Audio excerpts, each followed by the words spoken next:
भाजपानं जर अवकातीत राहिलं पाहिजे असं त्यांचं म्हणणं असेल तर वारंवार त्यांनी मुख्यमंत्र्यांना भेटू नये ही आमची सूचना आहे. भेटायचं, अर्धा तास गप्पा मारायच्या, मग पुढं काहीतरी निर्माण झालं अशा पद्धतीनं दाखवायचं. त्याच्यामुळे जर भाजपा अशा पद्धतीचा वाईट आहे तर तुम्ही कशाला मुख्यमंत्र्यांना भेटता? तुम्ही कशाला हल्ली मुख्यमंत्री चांगले आहे म्हणून सांगता? त्याच्यामुळे ही दुटप्पी भूमिका आहे आणि युबीटीच्या सगळ्याच भूमिका या महाराष्ट्राच्या जनतेला पटत नाहीत. स्थानिक स्वराज्य संस्था आल्या, विधानसभेच्या निवडणुका आल्या, लोकसभेच्या निवडणुका आल्या की यांना शेतकरी आठवतात, त्यांना मराठी भाषा आठवते, त्यांना अजून काही काय आठवतं आणि सगळ्या निवडणुका झाल्या आणि त्यांचा पराभव झाला की 4.5 वर्ष परत सगळे विसरतात. त्याच्यामुळे निवडणुकींच्या वातावरणासाठी ही केलेली तजवीज आहे.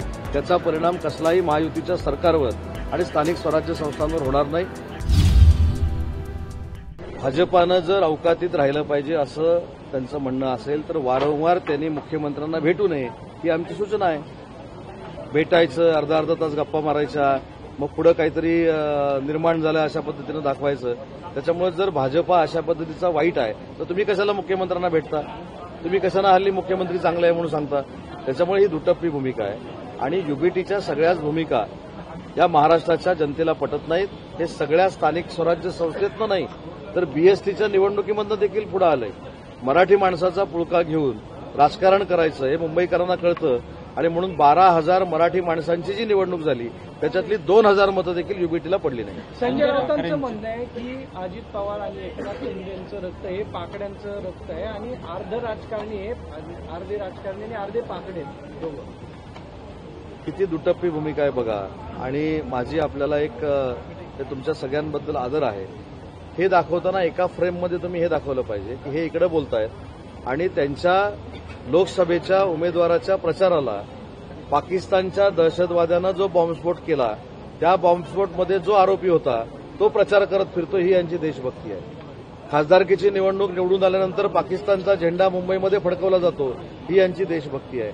विदा सावरकरांबद्दल राहुल गांधी फार घाणेरड्या पद्धतीनं बोलतात, त्यांच्या मांडीला मांडी लावून हे बसतात ही यांची देशभक्ती आहे. त्याच्यामुळे त्यांनी आम्हाला देशभक्ती शिकवू नये, पहिली काँग्रेसची साथ सोडून दाखवावी. संजय राऊत यांनी आज एक खरं तर तुमच्यावरती म्हणजे एकनाथ शिंदेच्या सर्व पक्षावरती आरोप करताना एक असं वक्तव्य केलं, म्हणजे असंविधानिक वक्तव्य केलं आहे. त्यांचं असं म्हणणं की एकनाथ शिंदे सोबत गेलेले सर्वात चुतिया लोक आहेत. ते संविधानिक बोलतात कधी?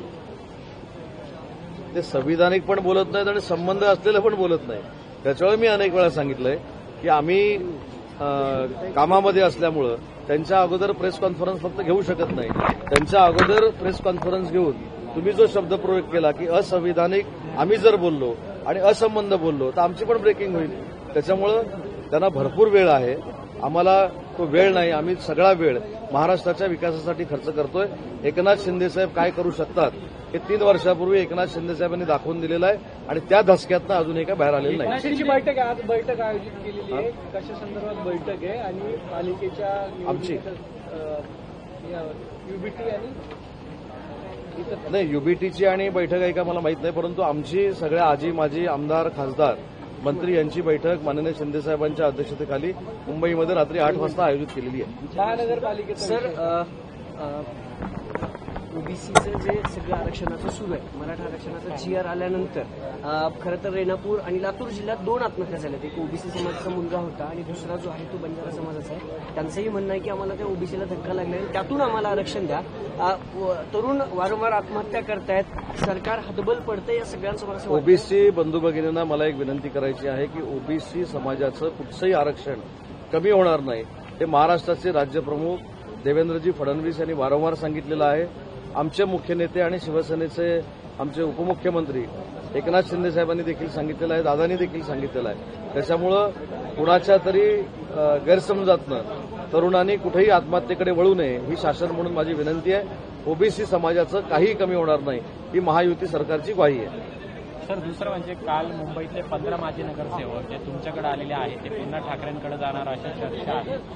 उद्धव ठाकरेंकडून त्यांना फोन सुद्धा जात आहेत, तर नेमकी सत्य परिस्थिती काय आहे की त्यांचे आमदार आमच्याकडे येणार ही चर्चा आहे. बरोबर आहे, आमचे काहीतरी 15 लोक तिकडे जाणार ही चर्चा आहे. कुठेही कोण गेलेलं नाही, पण तिकडचे इकडे येऊ शकतात, आमच्याकडचं कोणी जाणार नाही. सर हिंदीमध्ये पंतप्रधान नरेंद्र मोदी को सिंदूर भेजा गया, क्या कहेंगे? ये तो देशद्रोह है क्योंकि सिंदूर में जो हमारे सैनिक थे उन्होंने जान की बाजी लगा के अपने देश का संरक्षण किया है. भारत पाक जो अपना मैच है दुबई में, उसको टारगेट करके सिंदूर के ऊपर शंका उपस्थित करना ये देशद्रोह है। और जो हमारे सैनिक हैं उनको अगर हम क्रिटिसाइज करेंगे तो ये देश का अपमान है और ये स्थानिक स्वराज्य संस्था में ये यूबीटी को पता चलेगा। और साहब मैच होने जा रही है, क्या कहेंगे उस बारे में? नहीं, वो इंटरनेशनल मैच है। कई बार इंटरनेशनल मैच में पाक और इंडिया सामने आए हैं, लेकिन अगर आईपीएल में आते तो ये सब ठीक है। आईपीएल तो में पाक के जो खिलाड़ी है वो नहीं खेलते। ऑपरेशन अभी सिंदूर हुआ है, उस धरती पर कैसे देखेंगे? ऑपरेशन सिंदूर ये स्थगित है और पीएम साहब ने ये बोला है कि अगर दहशतवाद पाकिस्तान वापस शुरू करेगा तो ये ऑपरेशन भी शुरू होगा। नाशिकमधल्या सगळ्या वर्तमानपत्रात जाहिरात येते, तू सांग हे राष्ट्रवादीने जाहिरात दिलेली आणि उद्या आक्रोश मोर्चा नाशिकमध्ये होतोय, शेतकरी आत्महत्या असेल, कर्जमाफी असेल, हे सगळं स्थानिक स्वराज्य संस्थांच्या पार्श्वभूमीवर होतंय। स्थानिक स्वराज्य संस्था आल्या, विधानसभेच्या निवडणुका आल्या, लोकसभेच्या निवडणुका आल्या की यांना शेतकरी आठवतात, त्यांना मराठी भाषा आठवते, त्यांना अजून काही काय आठवतं आणि सगळ्या निवडणुका झाल्या आणि त्यांचा पराभव झाला की 4.5 वर्ष परत सगळे विसरतात। त्याच्यामुळे निवडणुकींच्या वातावरणासाठी ही केलेली तजवीज आहे, त्याचा परिणाम कसलाही महायुतीच्या सरकारवर आणि स्थानिक स्वराज्य संस्थांवर होणार नाही। स्थानिक स्वराज्य संस्थांमध्ये देखील महायुतीचाच झेंडा फडकेल हे मी आपल्याला आत्मविश्वासानं खात्री देतो। त्यांच्या अकलेची मला कीव करावीशी वाटते। पहिला मुद्दा म्हणजे सिंदूर ऑपरेशन आणि आंतरराष्ट्रीय क्रिकेटमधला सामना हे एकत्र आणण्याची काही गरज नाही। शेवटी राजकारणासाठी राजकारण करण्यापेक्षा हे जे काही करतायत हा एक देशद्रोह आहे। कारण सिंदूरच्या संदर्भामध्ये शंका उपस्थित करणं म्हणजे भारताच्या सीमेवर असणाऱ्या सैनिकांबद्दल शंका उपस्थित करणं आहे। ज्या सैनिकांच्या जीवावर ते देखील सुरक्षित झोपतायत, ज्या सैनिकांच्या जीवावर ते सुरक्षित देशात परदेशामध्ये फिरतायत, अशा सैनिकांवर सिंदूरच्या नावानं क्रिकेट सामन्याशी जोडून सिंदूर ह्या ऑपरेशनची चेष्टा करणं, टीकाटिप्पणी करणं हा एक प्रकारचा देशद्रोह आहे आणि ही लोक देशद्रोहच करतायत हे याच्यातनं सिद्ध झालेलं आहे। दुसरी महत्वाची गोष्ट आहे की जो दुबईमध्ये सामना होतोय तो इंटरनॅशनल क्रिकेटचा सामना आहे। याच्यापूर्वी देखील वानखेडे स्टेडियम उखडल्यानंतर देखील अशा पद्धतीचे अनेक सामने त्या आंतरराष्ट्रीय दर्जावर भारत पाकिस्तानचे झालेले आहेत। हाच सामना जर आयपीएलचा असता तर हे सगळं मान्य आहे।